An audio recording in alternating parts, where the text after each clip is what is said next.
Bapak, Ibu, dan Saudara serta anak-anak yang terkasih, selamat pagi, selamat berjumpa kembali dalam Renungan Pagi GKJ Minomartani. Hari ini kita akan membaca dan merenungkan sabda Tuhan yang terambil dari surat Paulus kepada jemaat di Korintus yang kedua.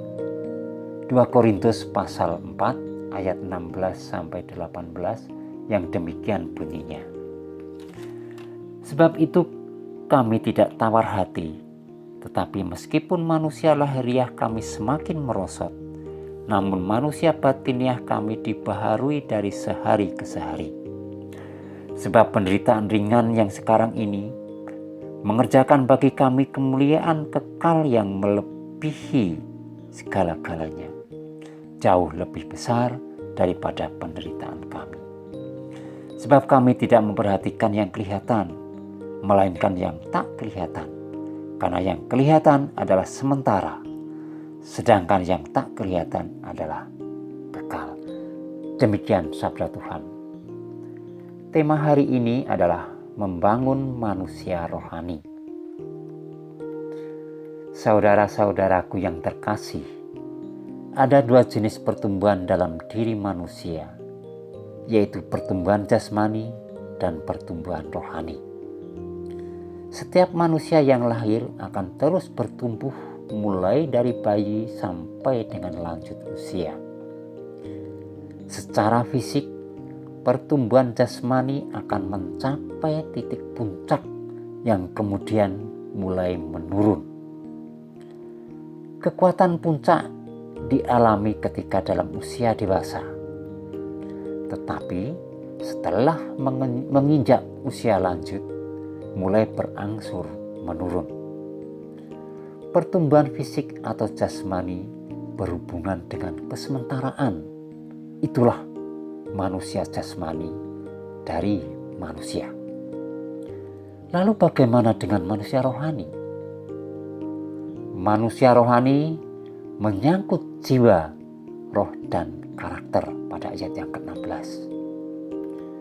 Manusia rohani membutuhkan firman Tuhan untuk bertumbuh. Grafik manusia rohani harus terus meningkat karena pertumbuhan rohani berhubungan dengan kekekalan. Dikatakan dalam ayat 17 dan 18 bahwa kita harus memikirkan hal-hal yang bersifat kekal. Jangan mengutamakan pengumpulan harta di bumi, karena di bumi mudah rusak dan lenyap.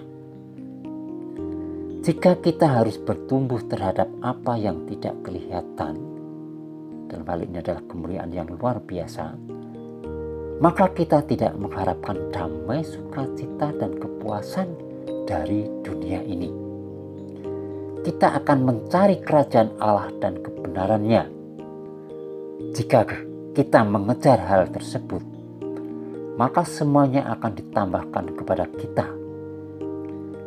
Jika hati kita berada dalam Kristus, maka di situ terdapat harta kita. Saudara-saudaraku yang terkasih, jangan hanya menjalani kehidupan yang sia-sia, hanya lahir, remaja, dewasa, menikah, beranak cucu, lalu meninggal dunia. Manusia rohani kita harus terus bertumbuh, bahkan berbuah bagi Kristus. Hidup kita menjadi berkat dan berdampak bagi dunia ini.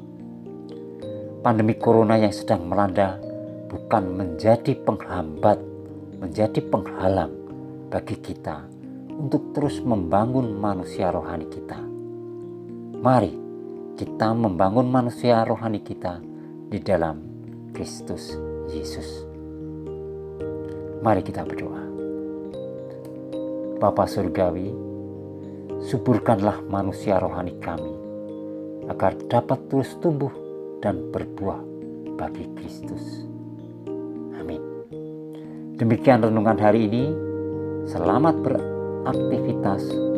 Tuhan memberkati kita. Amin.